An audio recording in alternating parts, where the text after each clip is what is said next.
changes spanning generations, or a shift in the wind, a body dormant underground. His world is right. Welcome to Onward Live, a live stream focused on encouraging you to create a life you love living now. Let's go beyond success to significance. Being clear on our why is crucial.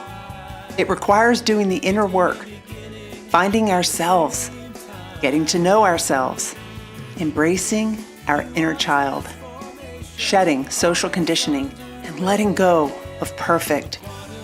We know obstacles make us stronger. We can dream big and take action.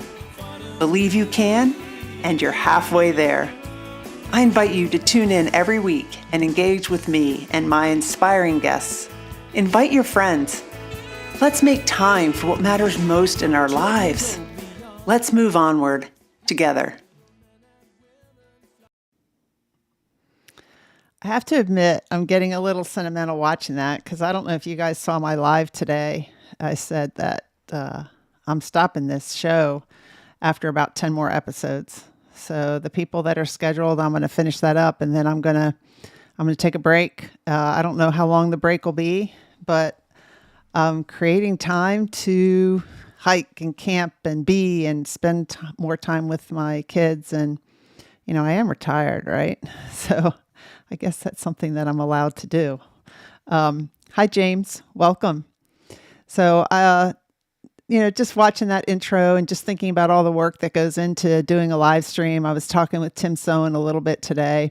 We were exchanging messages back and forth on LinkedIn, and it is time consuming. It's challenging. It's fun. I love doing the interviews. I learn from every guest. And sometimes, especially like after 3.5 years or so of doing this, it's time to move on to something else. So that's what I'm doing. So I'm excited to have Brad Burchnell here tonight. And he is the Chief Heartset Officer Coach for his company, From My Heart to Yours. And he's the author of a book called From My Heart to Yours, I Am Not My Mistakes.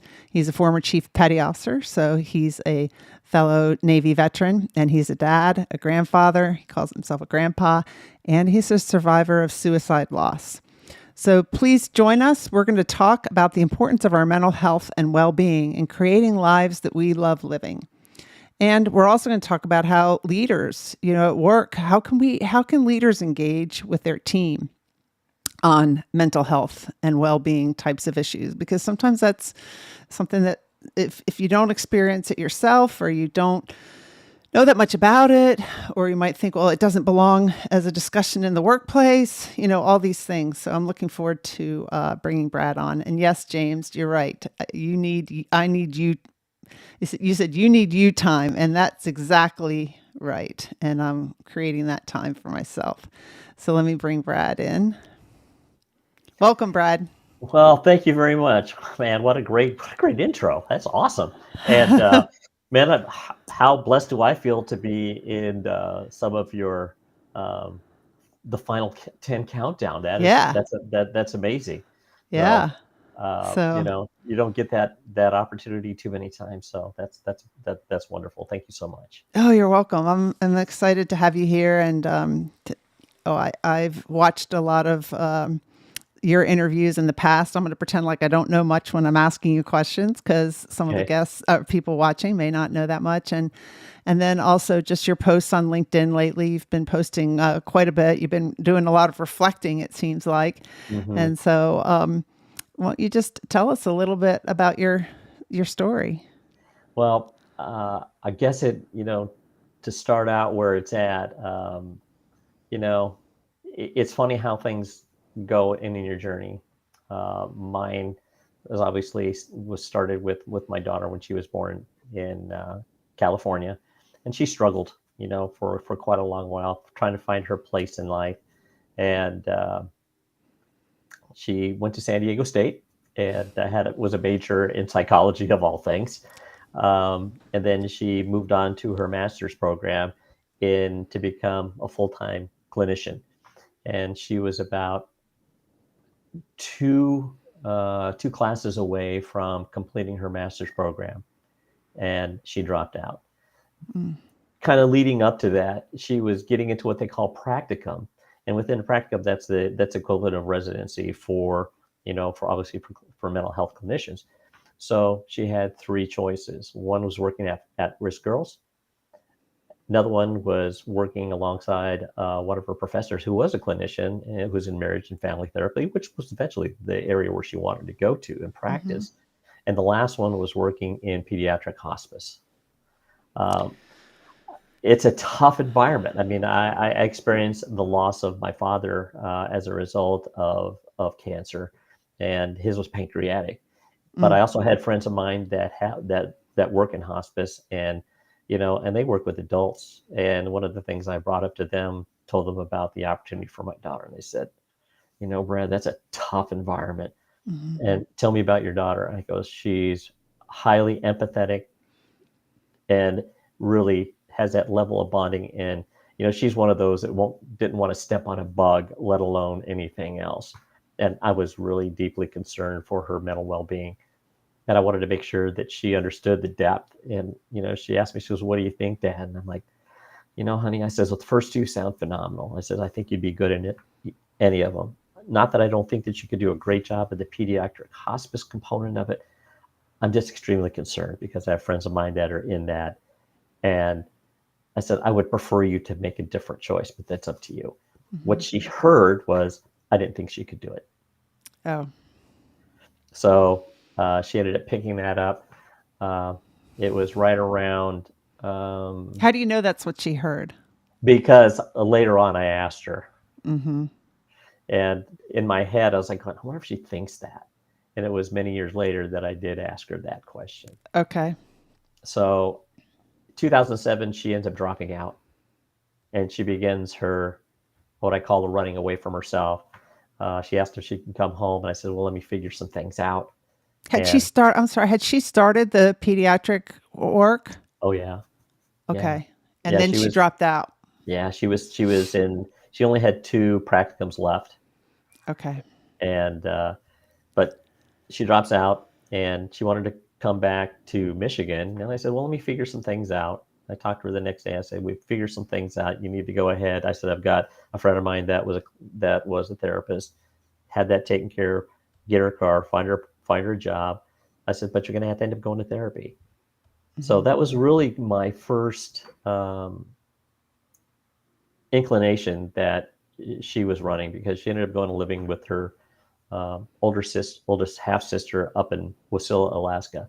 Now my daughter was absolute beach girl, Southern California all the way, blonde hair, blue eyes, loved the beach, lived for the ocean, and for her to make that go to Alaska. Yeah, it was just something was wrong. And those type of things ended up happening more frequently. Her behavior became erratic, and she wanted to come back home again later on after many years. And I just said, I'll help you any way I can, but you need to stay put where you're at. I said, I'll help you with therapy. I'll pay for that, whatever that looks like. I said, but you need to plant your feet firmly where you're at and face your demons. She didn't like that answer. And it was about 2 days later, I got a phone call from her mom telling me that she had been in an accident. She was up in Big Bear and crashed her car, and went to Loma Linda, which is one of the best trauma hospitals in Southern California. And she was not doing very well. She was on an intubator,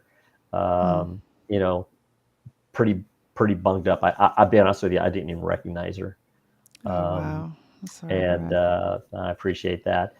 And it wasn't until many days later that she was able to had the intubation removed, that she was finally told me that she had attempted suicide. I have pictures of the vehicle. It was a Mini Cooper. She had aimed it into the side of a mountain. I have, to this day, I have absolutely no idea how she escaped, because if you take a look at the distance between the wheel and the driver's side seating, it's that close. So Wow. I have absolutely no clue on how she survived, but she did. Um, it took it off. She had an open wound that never healed. 2017, she had another attempt, um, and it was during that year she ended up coming out to Michigan for her sister's wedding, but she just wasn't in any physical shape really to attend. So I had to make other arrangements for her for the evening in order to be taken care of. Um, and Was she then getting help then, or no? Did she go? she was one of those that she cycled. Hmm. She she would go for a couple of 2 or 3 sessions, and then she go, it's just not working. Or that she would have, it just didn't work out type of mentality. She didn't want to Hmm. do the work. It then when she did take her life in on May 28th of 2018 when she jumped off a 9-story building. Oh, wow. And it was at her mom's apartment building. And I didn't see the call until about 3 o'clock in the morning, and I gave a call back, and her mom informed me what ended up happening. So it's one of those that that's when you start really looking inward. You try to prepare yourself for those types of things, and you're really not. It was interesting when I finally was talking to a therapist. We did do a forensic analysis of sorts on some of her symptomology and what she ended up having, and just some of the things that she ended up dealing with. And my therapist ended up just identifying that the high likelihood was she was borderline personality disorder. And Hmm. it really did fit. If you take a look at the DSM-4, and it talks about the different types of mental issues that surround that, and she fit a lot of the criteria that was dealing with that. So I think from that standpoint, at least I was able to put a name to it and Yeah. really better understand on what that was. The challenge really becomes after that point is, uh, obviously my marriage didn't um, didn't survive for a number of different reasons. But it wasn't until November 30th of 2020, when my boss called me in the office and said, "Brad, you got to go off for 2 months. You got to go out, um, and you're we just see some things, and you need to go ahead and take time for you." So I availed myself to FMLA, and I talked to my therapist. And I'm thinking when I going for that, he's severe depression, whatever that is. When you get the diagnosis back, it's something that I wasn't even ready for. It was diagnosed for PTSD, and I'm Mm. like, wait a minute, I was never in combat. I was, Yeah. but because of what ended up happening over a longer period of time and the dramatic instance of those types of things that ended up occurring, it fell under that category. So it was one of those that you look at, okay, now what? When I woke up the next morning after putting in my paperwork, it was one of those situations where you just go, now what? Um, the night that I was home by myself, it wasn't great. I was definitely not in a very good mental space, and this is not something that I say lightly, but I did seriously consider taking my life that night. It was just one of those things. You're just so overwhelmed with everything Hmm. that I needed to do something, and I made a decision that the only way that I was going to be able to get through is to take some really drastic steps. And one of those, I got on the internet right away, and I made reservations for to go out to see my mom and my brother out in California. And I spent 3 weeks out in California visiting my family, visiting friends, and trying to get back in a right headspace. I was really fortunate that uh, I was in therapy at that point. Had a great therapist. He was absolutely wonderful, And I was also part of another international men's group, national men's group called Uncivilized Nations with Trevor Bohm. And we just happened to have an instance where we had a practice that one of those days when I was out there by a lady by the name of Layla Dila. And she ends up worked us through a breathing practice that was able to free your mind in order to get back to where your root trauma was at. Now, I will flat out tell you, you know, my whole mental picture in my head was, if most people know me, I was a warrior. Basically, as 15 years in the military, and I was like going, yes, that soft type of stuff, yeah, Right. go away from that. I don't need it. Let me ask you a question though. But Sure. so how old was your daughter? She was. I had to think about this. She was 37 years old. Had just, her 37. birthday was on April 22nd of that year, and Right she after had she just, turned 37. yeah, right after she turned 37. And then when your boss said you got to take time off, I mean, were you aware before he said that something was not right? Oh, I thought I was hiding it well. I was like, well, yeah, I'm doing fine. There was days when I was, it wasn't. I had my good days, I had my bad days, but I think that there was a lot of things that I was just fooling myself, to be perfectly honest. Yeah, but so you didn't fight him saying that. You're like, okay, I'll do it. I didn't have. Let's put it this way: I didn't have any choice. Okay. Okay. They said you're going out. Well, so when you look back at that, we were going to talk about like what employers could do. Do you think that was the right way to handle it? It was the way that they handled it. To be perfectly honest, each state really has to take a look at the laws. And here in Michigan, legally, could they have done that? Not really. The laws state within mental health issues that they're not allowed to go ahead and do that. Now, for me, was it the right thing? Absolutely. But Well, he didn't fire you either. He just said you got to take some leave, right? I was on paid suspension. Okay. All right. But that's okay. I mean, I covered myself under FMLA, but that was what they encouraged me to do. So I took that as a gift. And when I went out, it was just something that I needed to do. And I was still going through seeing my therapist, and I was doing that online. And then, I get through this point and this epiphany of where my childhood traumas all started coming into play, and all these things, and you're coming awash, your first childhood trauma, attachment issues, the PTSD component, self-trust, self-worth, all those types of things start coming into play. It's overwhelming.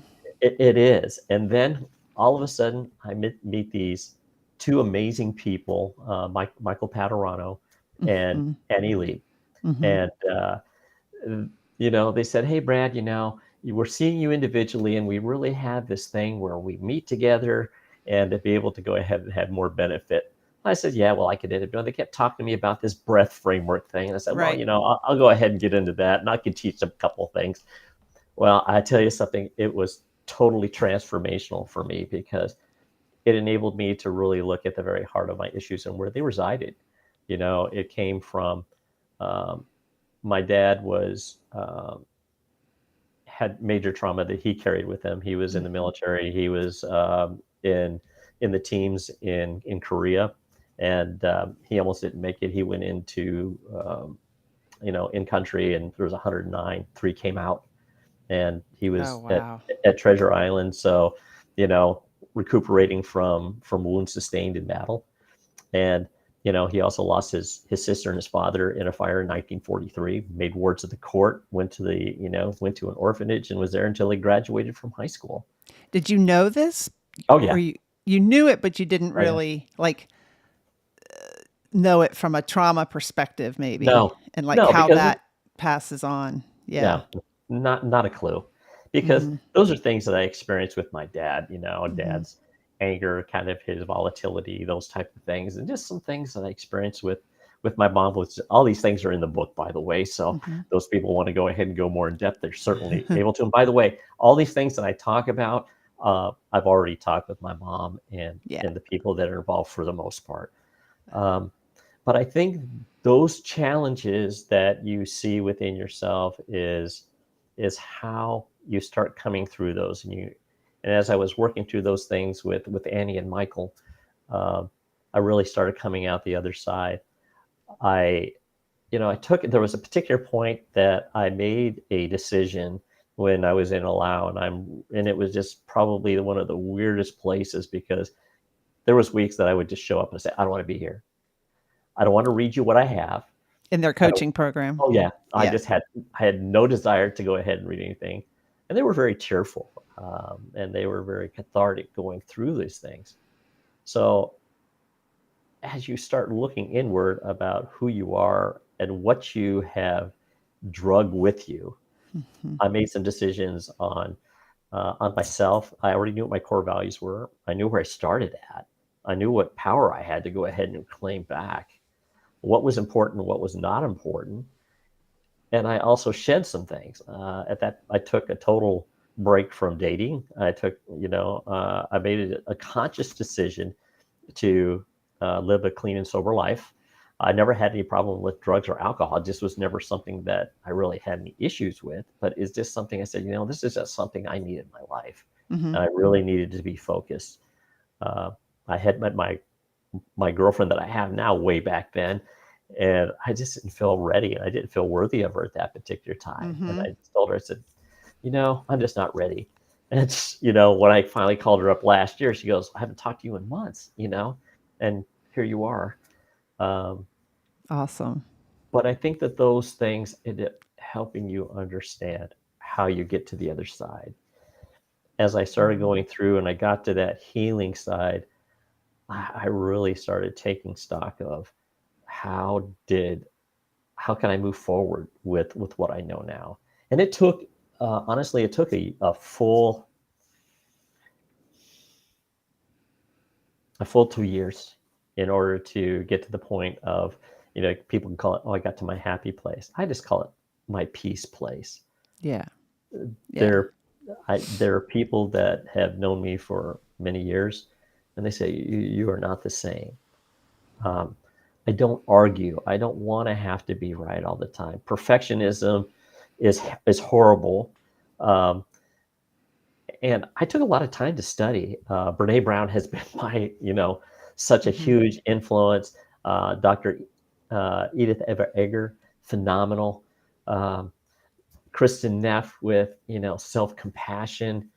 Robin Sharma, and, talking about both Heartset and mindset.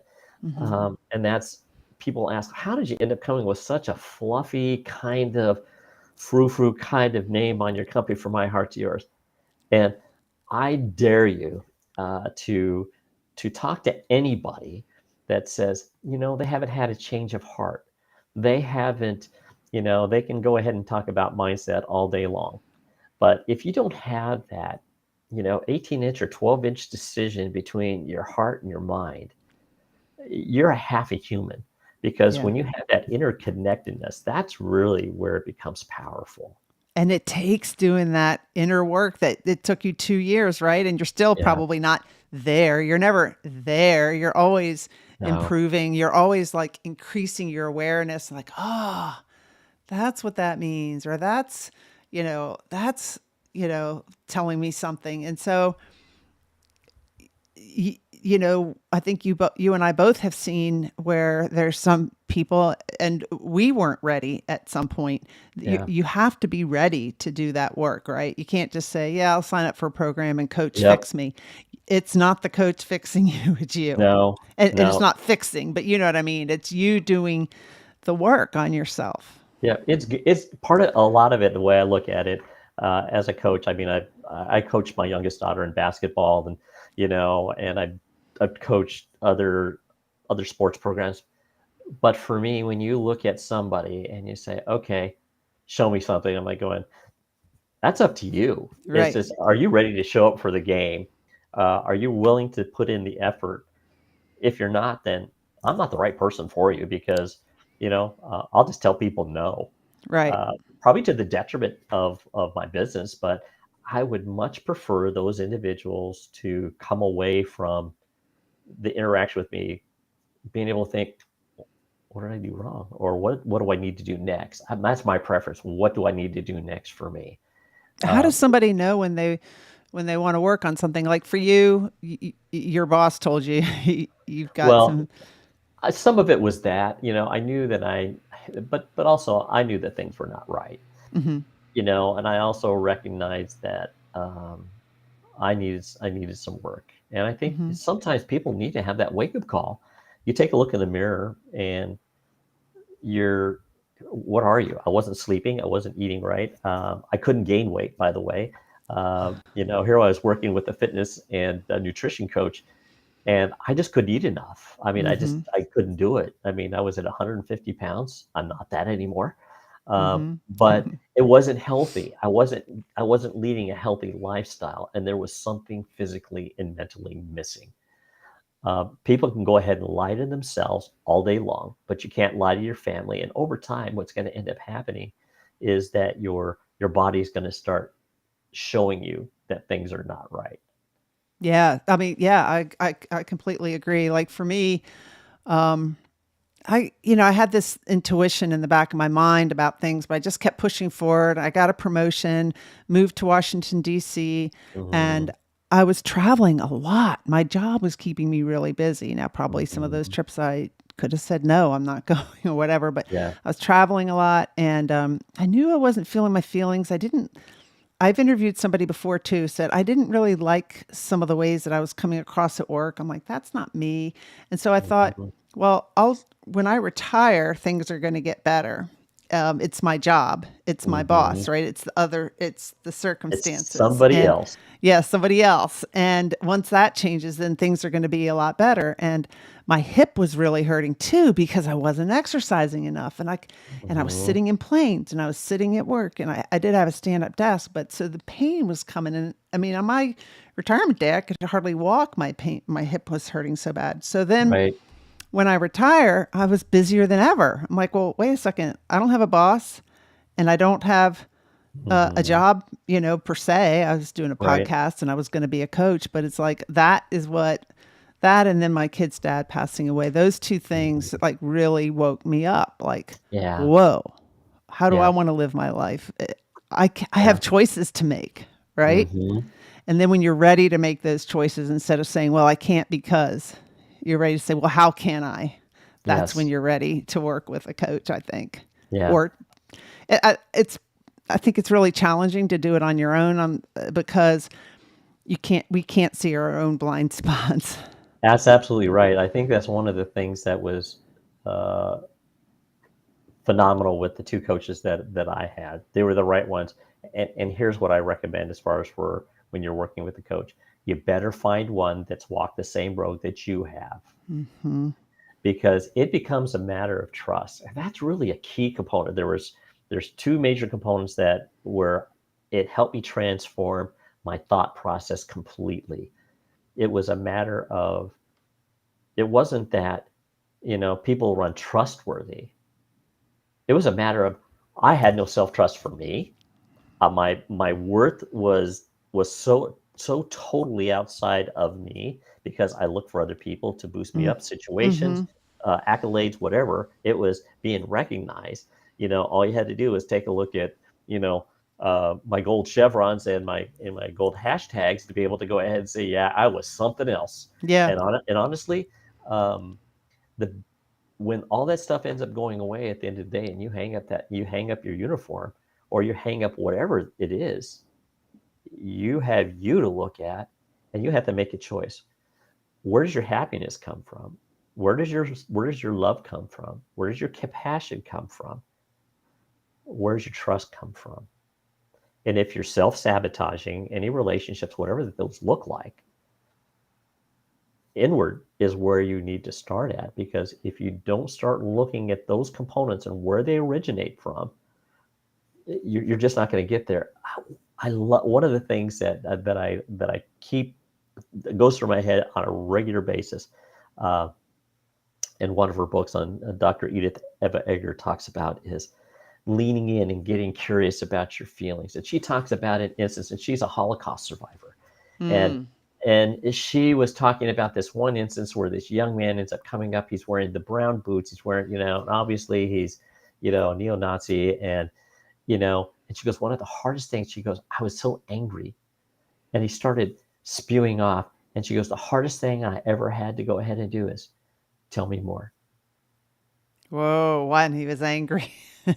Yeah. Yeah. So I think that that's also a component for each of us is, okay, tell me more. Tell me more about, what's going on. And if you have somebody that's in that space and that has, chewed some of the ground that you have and may not have the exact same experience, but they're drawing from their experience, their hurts, their traumas, their pain in order to sit along with you.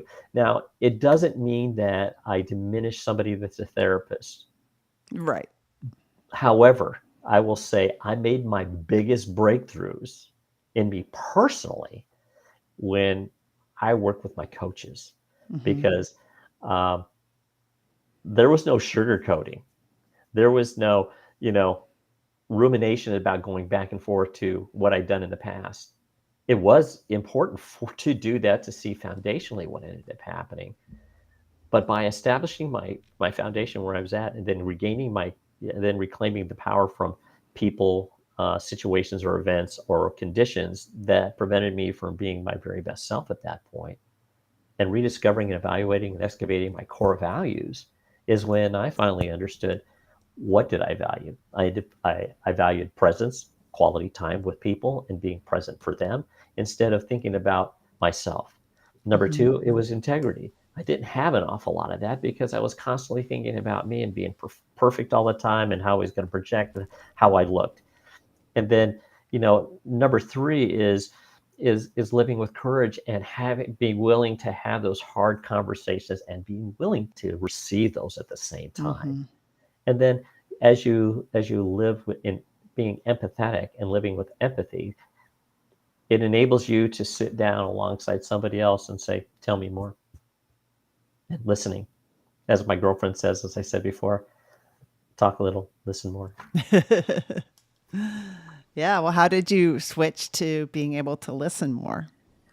Because you said you used to, well, tonight you're the guest, but you said you used to talk a lot. Like, how did you train yourself to listen more, to really listen? To really listen, it was a gradual shift, because I had to start looking at what worked and what didn't. And if I was so busy talking all of the time, I wasn't listening. If I wasn't listening, I wasn't growing. If I wasn't growing, I wasn't invested within other people. If I was going to make a difference in people and organizations and helping them transform and helping them, I had to listen. And I also had to listen about things that were not being said, as opposed to just things that are being said. Yeah. So it just became, I had to make some major decisions on who I wanted to be and what I wanted to be. And some of that was just letting go of, I didn't need to be right. I didn't need to be perfect. I just needed to be available. And that's how I just did a gradual change. It's really funny too. I as I talk about Maria an awful lot, my girlfriend, she's absolutely wonderful. She'll see me start slipping into old habits, and she just reaches her hand over my leg and she goes, honey, you don't need to tell people everything. And she's just very gentle. And I think that that's what we look for. And I have an internal locus that I end up hearing. How much do I want to talk? I'd really rather listen, because I'm more interested in what other people have to say and what's on their heart. Because the only way that I can end up being there for them is to listen to them and let them know they're important. Well, you set an intention, right? So it sounds like you do some reflection too, and you think not only about like, what do I want to accomplish today, but you think about like, how do I want to be? Who do I want to be while I'm doing it? Right. Right. Like I've always been, about my to-do list, and now I'm more like, who am I being? And when I retired, I couldn't name my feelings. We don't talk about feelings in the Navy, right? I couldn't name my feelings. My coach would say, well, how does that feel? I'm like, I don't know. I know what I think, which are two different sides of the brains, right? The thinking is your left and the feelings are more your right. And so I lived a lot of one sided of my brain for a lot. And Yeah. now I've learned how to name my feelings and even to ask myself, okay, what am I feeling? And even to ask myself, okay, tell me more. What else am I feeling? Yeah. And to actually feel it, which is hard, which is not easy to do, but that's the way to let that energy pass through you and not just stick in your body. Yeah. I think the other components too were sticking to and I'm be honest with you, I'm horrible at journaling. I recommend it. Hmm. I'm probably better at, Mariah Eddington. She is just a phenomenal soul. I just love her to death, and her Yeah. husband Byron. They're just lovely people. And she introduced me to mirror work, and mirror Hmm. work is phenomenal. People think, oh yeah, you look at the mirror and say, oh, what a great person I am. Really, it's not. It's just identifying, how you would talk to somebody that you love, Yeah. because you're not going to harm the heart of somebody that you dearly love or care about. It's just not going to happen. Uh, so that really ended up being a transformational component for me as well. Same thing with meditation. I couldn't get through a day. I still can't get through a day without Of meditating. meditating. That's Now, that's been challenging for me. My coach is like, okay, I want you to meditate every day for 40 days. And she said, how much time do you have? And she had these choices, 15 minutes, 30 minutes, an hour. So my hyperachiever's like, well, I'm retired. I got an hour. Nah, I know I won't do that. I'll do 15 minutes. And then every other week she'd say, what day are you on? I'd say 1 or 2. She said, what's yeah, going on? I'm like, you don't understand. I'm busy. But once I did it, I do feel better when I meditate. Once I yeah. did it for the 40 days. So it just takes practice. And so it's not right for everybody. Maybe you get into that meditative state when you work out or when there's something else that you do. hmm By the way, I've done that as well. I have a very weird type of thing that I'll do in the morning. I typically don't when after I'm done doing my weight workout, I'm going to go ahead and switch over to my treadmill. I turn off the lights. I light candles. Oh, I wow. I have a particular station that I end up listening to. There's um, you know, either Japanese flute music, or there is Daily Calm that has about a 15-minute program where it just runs you through a breathing practice. And I Hmm. close my eyes and I listen to it as I'm on the treadmill. So you got to figure out what works for you, right? But that's Exactly. calming your mind and Yeah. being in a meditative state and training your mind to be able to be more aware. Like I didn't even really realize I had a guest once that was telling me I hadn't practiced yoga a lot, but he's like, yoga is a way of practicing mindfulness, right? Because if you Yes. really just in the class, don't just go through the poses, but really focus on, Yes. how the poses feel and everything. It helps you with your mind to be able to be in the present moment. Absolutely. And I do that. I do yoga. I do Pilates. Anything that ends up helping you get back to breathing centeredness. Uh, you know, um, Navy SEALs actually have a box breathing that they Hmm. typically end up doing, especially for snipers. They'll end up doing they breathe in 4 seconds, hold for 4 seconds, release for 4 seconds, hold, and not and they're just and there's something about that is ultimately calming Yeah. at any given instance. So if I'm feeling like I'm really feeling like amped, I'll do that. Um, and I have a job where my 9 to 5 that I'm doing outside to be able to go ahead and keep the bills being paid here Hmm. at the house. Um, I just don't get really all that upset with things. I don't get angry. I may get frustrated, but then I start breathing. I was going, why am I getting? Same thing with the June I'm talking about too. Emily is just like, why am I getting upset with that? Where's that coming from? Why am I being triggered? Right. Get And curious. exactly. You Uh, know, you could be saying, well, if that person in my office would change, then I wouldn't be this stressed. But that's not the place to look. no, it's not. It's inner. I had a very interesting conversation with somebody once, and they said, well, how come you don't get upset at so and so? I said, I just don't think, there's just not something that really affects me. I said, if they want to go ahead and be that way, that's their prerogative. I Hmm. choose not to react. Hmm. Um, it's just not worth my mental capacity and my mental space and my mental well-being, as well as my joy and happiness, to do that. Right. So it's a choice. We all have a choice. Hmm. What we choose to think about something. And so when we notice our thoughts, well, why do I want to spend my time getting upset about that? No. And it takes practice, but it takes practice It, noticing and recognizing that you can choose something else. But you had said that you wanted to talk about like suicide prevention and also how leaders are missing an opportunity to engage with their team on mental well-being issues. yeah, it's really interesting that I appreciate you having that segue. That's really good. We are missing it.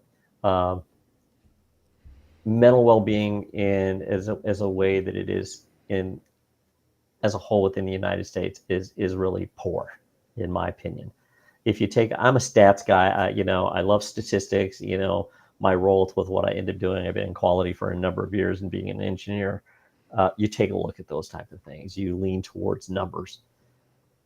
The number of suicides and how that they are at this moment are higher than they've ever been. The anxiety levels, the uncertainty that's happening out there, uh, the lack of EQ within the corporate environment is being reflected within the Great Resignation. Mm-hmm. You see the various dynamics um, within the different age categories that are out there, however that they want to couch it. The Gen Z, Gen X, millennials, however you want to go ahead and couch it. Each one of them have the same type of thing. They want to be seen, heard, and valued and supported. We're just not doing that as routinely as we should.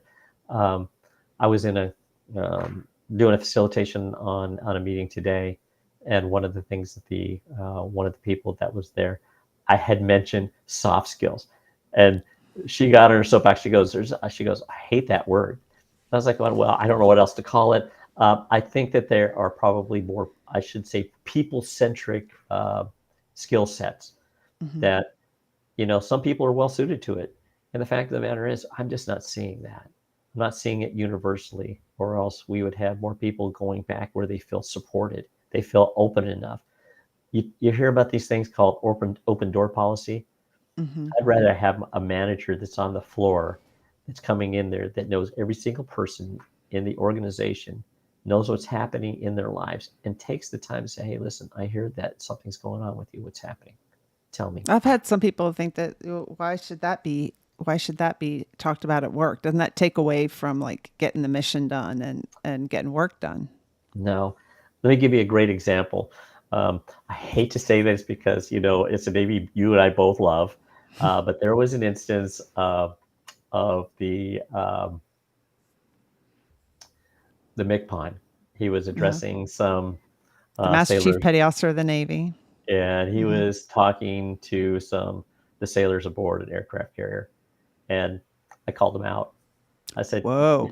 you whiffed it. You whiffed the ball. Here are these people that, they're talking about their mental health and the fact that there was a lot of retrofits that were going on.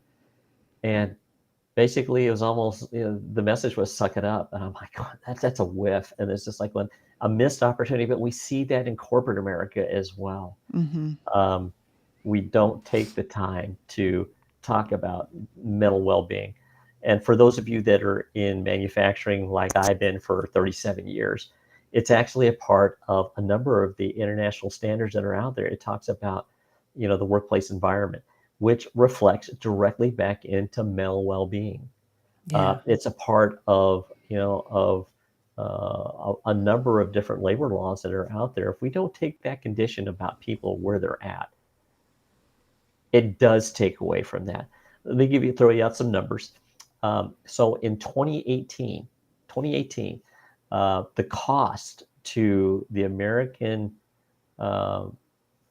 American public for suicide was $1.7 billion. Billion. If you take a look at it, and it averaged, the way I ended up looking at it at that particular point, it was somewhere in the neighborhood of about $1.234 million per every suicide that occurred in the United States. Time taken away from the business. Mm-hmm. You lose things. You lose organizational knowledge. You lose so much. what ends up happening if you have somebody that's in a key role within your organization that becomes so hampered as a direct result of, of dealing with the suicide loss, that they start having mental issues. Mm-hmm. That was me.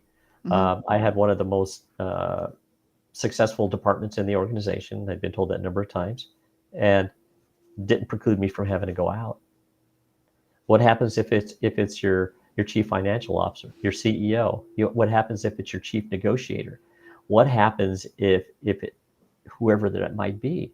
It What doesn't happens matter. if it's the people packing your parachute or maintaining your aircraft? It's a safety issue. Absolutely right. It's a It's safety absolutely right. issue. I'm distracted because of my mental health, and I'm here putting this aircraft part in. I mean, it's a safety issue, but I just recently took a position, on a client, Positive Intelligence, and I'm Hmm. representing them, to the government and helping, U.S., state, federal, local government understand what positive intelligence can do, how it can strengthen your Hmm. mental fitness, how it addresses emotional intelligence as well. And some people just, some people get it, and then others are just like, that's not something that we really need in the workforce, or maybe Right. that's something that will take it to the employee assistance program or something, but it's more than that. Yeah, it's the openness. It was interesting. I read recently on a post in LinkedIn. We talk an awful lot about suicide prevention, but something that I never considered, postvention, as we Hmm. mentioned in our private conversation, and it's, what do you do afterwards? How do you support your team members?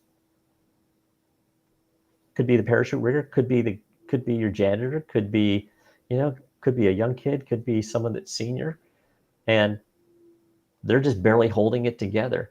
Sometimes I people will don't know what to say, right? It's kind of like when someone has exactly. cancer or whatever, you just don't know what to say, so you don't say anything, but that's not the way to deal with it either. No, it, and that's where I look at that I can end up coming in and sitting alongside them. It's helping Hmm. them bring in scenarios. It's like going, okay, well, what would you say for somebody that had lost their mom, for natural causes? I'm so sorry to hear that. How can we support you? What are the things that, how are you doing today? Some of that's kind of a, what are the things, how can we support you? What do you need is Hmm. more important than how are you? How are you is like, I'm fine. Hmm. No Right. one's fine. It's just, how can I show up for you today? What is it that you need? Do you need me to sit here for you just to sit alongside you? Is it for something uh, that you need somebody just to yell at? What do you need? How can I be here for you today in order to help you through where you're at? And what are the things that you need in the future from me? And if it's just, I need you to stop in periodically and just be normal, or let's Hmm. get a cup of coffee. Don't preclude them from the normal. It's That's what people really need, is they need the stuff for normal. And but they also don't want someone to shy away from them if they start weeping. uh, Right. you know Guys are especially bad at that. It's funny. I didn't used to think of myself very emotional until after I lost my daughter. Now I'm probably a little bit more inclined for that, and my girlfriend hates it when I cry. But I'm a softie on certain things, Yeah, and yeah. good. Well, no, I was going to say too, I was thinking about, like, it's very hard sometimes, it can be challenging for me to ask for help. But I remember when my former husband passed away, and I was the executor of the Mm, estate, and I do not like detail and spreadsheets, mm, and he had so much paperwork and bills that I had to go through. And so what I needed was my mom to just come over and be there and help me keep my mind straight as I was going through it, just because I would just get so distracted and I couldn't focus. And so somebody there helped me really focus. That's what I yeah, needed. So that might yeah, be something too, like they're having trouble yeah. concentrating on tasks. Maybe help them out a little bit with a task I agree at with that. work. And, I reference Brene Brown pretty regularly. And one of the things I talk about is marble jar friends. Those are the people that you're going to rely on, that you can end up, that they have developed that level of trust with you and with them, that you can tell your whole story. And those are the people you need to lean on and rely on. Mm-hmm. Outside of that, not everybody it needs to hear your entire story. And I didn't. And I'll be honest with you, there's certain people I haven't told my whole story to. They don't need to know because Yeah. they haven't gotten to that level. And I'm okay with that. And there's certain days that, when someone says, well, how can I show up for you today? I'm just, today is just not a good day for me. And be okay with that. Is you're not going to have certain days, you're not going to have good days. I still Right. have bad days. But they become less impactful. It's like, okay, what am I feeling today? Why am I feeling that? Just like you had to talk about, is getting curious about your feelings. And over time, it's refining that joy. But that's where the support system within the organization can be really good. You don't want to be harsh with people, and that's where the balance comes, is having that ability to sit with somebody within the organization that has the skill sets to be able to sit along with them and say, hey, listen, it's not about, we've been patient with you. It's just like, hey, listen, we see some things that are going on. Do you need more time off? Mm-hmm. Are there things that you need help with in order to start rebuilding yourself? What things do you need? Well, how can we end up helping you get to the place where you feel emotionally, mentally, physically, and spiritually strong again? What are the Because we things value you. Exactly. Mm-hmm. Instead of, hey, you went out, we put you out, you had time to go ahead and get over it. Now come back and, you got to go ahead and hit it out of the park again. Yeah. So as we wrap it up, this show is about, how to create a life you love living now, not waiting. And it sounds like you've, since losing your daughter to suicide, you've really worked towards that, and that you Yes, do love your life now. I do love my life. It's amazing. I've gotten to the point now where I I I don't have to worry about I don't worry about those dreaded dreams of, being on the roof where she was at and being within inches of grabbing her. Now it's, I'm reliving the happy moments. I have that, restored that joy. I see her back in a happy place. I see her smiling. I see her, her smile and her crazy jokes and asking me if I'm hungry, telling me that, basically it was her way to go ahead and tell me that she was. What's her So name? Beverly, Beverly. yeah. Awesome. And so I think from those is where you restore your own joy and derive your own happiness. Um, as you start working through those is what becomes more important. Is it important to be right or do the right thing? It's more important to do the right thing and be willing, be available, and just start seeking out the things that derive happiness for you. And it's different for everybody, but Right. it does take work, and it's just not going to happen if you just say, well, if it just, people. This is one thing I will tell people: time does not heal all wounds. Time is just time. The wounds are healed by when you actually invest the time in order to heal yourself. If you have the combination of a good therapist along with a good coach, in my opinion, that's the component where you really start coming out the other side. That's my recommendation. Well, congratulations on all the work that you've done on yourself, Brad. Thank you. And, I'm going to put up here ways that you can connect with Brad. You can connect with him on LinkedIn. And you also have a Facebook group, I do. BGB Love Suicide Prevention Support. Right. Yep. And I'll put that in the show notes. I appreciate that. And then people can email you, and that's how they get a copy of your book. Correct. So you've right here's the name of your book, From My Heart to Yours, I Am Not My Mistakes. Yes. And that just came out. Yes, it did. Came out May 28th of this year. Yeah. Congratulations. Oh, thank you very much. I appreciate that. A couple other books going to be coming out. Light Bulb Moments. It's coming out in Australia from Carrie Atherton, where I ended up talking about my journey back out from what I learned from that. Another book, Scars to Stars. That's another one that's actually going to be going out on Amazon, where I'm actually a contributing author for that. That'll be coming Awesome. out. So a couple of other things that are going to be coming out that's going to be good. I'll be doing a live stream similar to this for having a monthly guest. Be able to go ahead and talk about all things suicide prevention, postvention, and how to work with others. And they can find out more about that on your website. They can. That's going to be coming out. I'm taking a mild hiatus from that. That's going to be starting in October.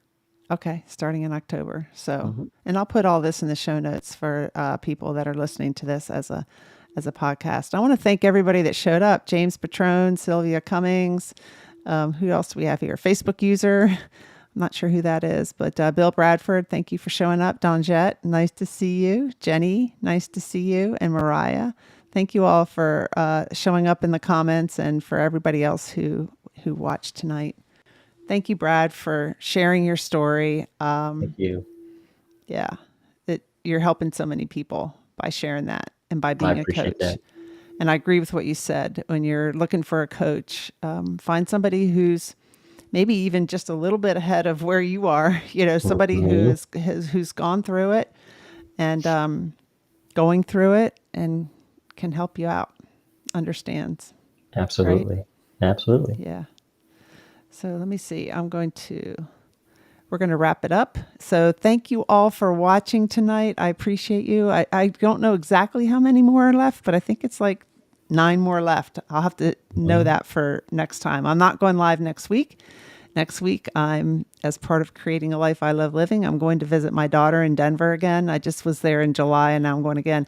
And I don't know if you've been to Red Rocks, but we're going to go to see Steve Miller Band at Red Rocks. Awesome. Yeah. And then we're going to go to, I can't remember the name of it, but it's a hot springs for spa for a couple of days. So, Yep.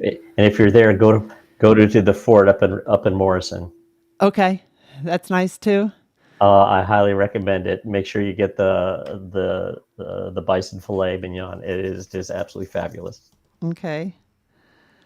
She told me she might move back to Annapolis in a year or so. So I said, well, I'll have to come out a little bit more, and we'll really, live our lives in Denver while you're there. So It's amazing. I lived in Littleton for about 2.5 years. Moved out there okay. in '96. So yeah, I was there for a little bit. It was so weird. You walk out in the backyard, and I was right at the base of the front range, so it was just like this. It's like, It's it, amazing. it is. It is. Yeah. I don't know if it's funny. My girlfriend and I are talking about where we want to live after I retire, and she's a dual citizen. She's originally from Brazil. Oh, okay. So, she goes, Brad, your Portuguese is going to have to get a lot better. But I said, I'm willing to do that. She has she owns a place down there, so it's not a problem. But we're trying to That'll figure be out, fun. do I want to live down here? Trying to figure out these things. But I still got, I'm never going to truly retire. It's going to be um, looking at doing coaching, working in business transformation. And I think that's, doing a pivot. My plan originally was just doing one-on-one coaching Mm-hmm. and working with people kind of like me. Mm-hmm. But, I fought Mike Paterano for the longest time because, Brad, how come you're not doing with stuff with business? I mean, that's where your life has been there. You've run a company, you've had all this, success in helping, cost savings and those type of things. And I said, yeah, I actually have a book that's unpublished on that really is dealing from when I was a supplier cost engineer. I used to be one of those guys in industrial engineering, and I would take a look at how the man-machine interface, and I take a look at the overhead costs and all the material and all the other stuff and how they end up coming up with it. And I'm like going, you're costing us too much money. We're getting more money coming out of there. I had one instance where I identified $350 million in overcharges in a period of performance of 10 years. Oh my gosh. Wow. You're reminding me of my contracting officer days when we used to look at all those rates in the proposal for airplanes Yeah. and negotiate. Yeah, absolutely. And, we ended up getting $50 million one-time rebate. But I'm also persona non grata at this one particular company. So that's okay. Oh, I don't know. Something happened to the connection there. No, it's okay. I A don't know little what hiccup. happened. But All it's right. funny. But it is funny and how those things end up working. But yeah, I've had a lot of wow. That was interesting. Keeps flipping me back and forth. Nice. I moved it that time. I don't know That's what okay. just happened. But Yeah. it's been interesting. So if am I ever gonna retire? Probably not. My Probably dad not. was, I think, 83. So, My mom was 79 when she finally retired, ish. hmm Although she still does, she's a public advocate for children in my hometown, and she's going to be 86. I yeah, keep that's the looking. thing. I mean, what's the people, kind of think about retirement as, you're just sitting in a chair and watching TV. And that's not what retirement has to be, right? It's No, what you want to make of it. So yeah, it's all about creating a life you love living when you're retired too, which is what yeah. I've been working on. So That's a good thing. By the enjoying. way, I meant to ask you, how are you? How are things with you? I mean, you're talking about me, and I hate doing that because I kept thinking, I want to go ahead and ask Emily how is she doing? How are you navigating things? I know that you have been, extremely busy, and there were some other things that ended up coming up in your life, and I just wanted to ask you.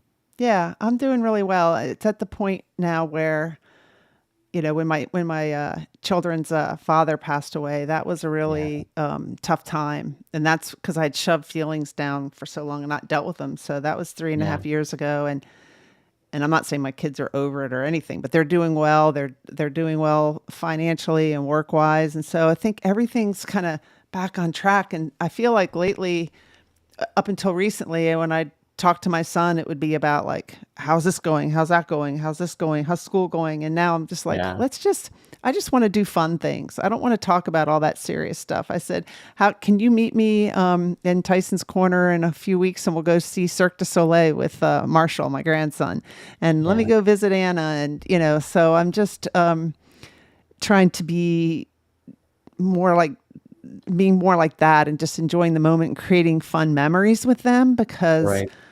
I just think about like what I want to be thinking about and remembering when it's my time to go. Like I saw Bruce go, and I don't want to die with regrets. I want to enjoy Yeah, every minute. Today I went to pottery class with my mom. fun. This past weekend I went camping with my dog for 2 nights, and that was too short. So next time I'm going for four Mm, nights. how So I'm fun. I'm loving my life. I'm doing some quote unquote work, but coaching's not work to me. So Yeah. And my yeah, only thing that thanks for asking. I appreciate that. The only thing that I have that is, I guess, is the regret. For me, is just how I used to be, and because of the divorce and the circumstances with it, I'm estranged from my daughters, Hmm. and that's tough. And I have a grandson, so that I haven't seen since last August. But there's still time, and you never know, right? Like, No, I don't know, but it's funny. Like, I haven't seen my youngest daughter since December 24th of 2019. mm, And I started looking at, doing a lot of reading on estrangement, those type of things. And they say for mothers that are estranged from their children, it's usually about a 3 to 5 year estrangement.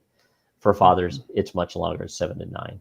oh, So, you know, I just had to make some decisions, and as far as for how I was going to interact with them, and you know, my decision that I ended up doing this year was I had been, being a good dad and sending gifts and those types of things, but I finally came to the realization that to me it felt like begging, mm-hmm, and and I just said, well, I'm not going to do that. I'm going to continue to send gifts and for my grandson because you know he's deserving of that. But as yeah, far as for my kids, I'm just going to go ahead and live my best life. You know, my girlfriend, she had lost her husband and her son in Brazil due to violence, and so I just believe that there is for me, people talk about the higher power. Me, for it was God, and I had actually was looking at moving out of the U.S. completely and leaving you know, before meeting going back and reconnecting with my girlfriend. I was mm-hmm, looking at moving to Ireland. mm-hmm, And, I had quite a bit of funds set aside. And, I went to talk to my boss and I said, well, hey, I've been doing really well. And he goes, yeah, you have. And I said, I've been working remote and no issues. Nope. I said, it would be an opportunity that would be a benefit both to the company and to me if I was to move permanently. And he goes, where are you thinking about? I said, well, Ireland. And he goes, well, actually, he says, Brad, that actually has a lot of potential because, our main organization is in Germany and our original organization is in Bath, England. So there were some things that would have been good on a number of different levels.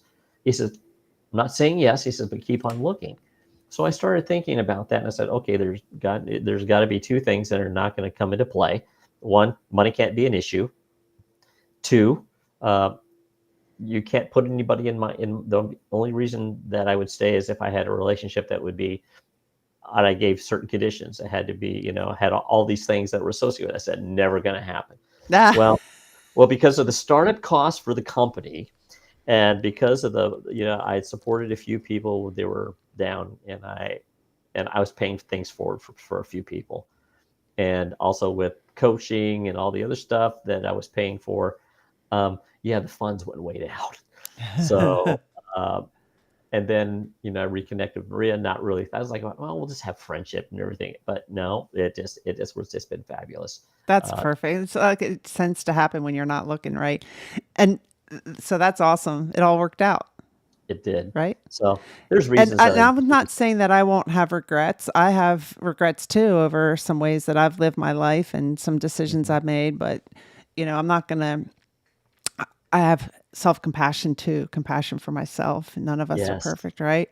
Yeah. And I wouldn't say that I'm estranged from my sister, but she doesn't talk to me. And I've sent her a video and I feel like I've written her a letter. I mean, I know that she's not on here to tell her side of the story, but I'm not going to beg either. And I don't know what else to do.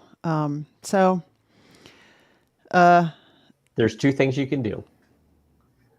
One, love her. Yep.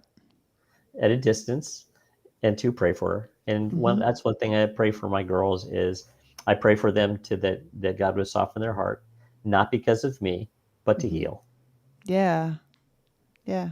That's all I pray for. It's really it's very simple. And I just like you're living your best life. And that's what you make that choice every single day.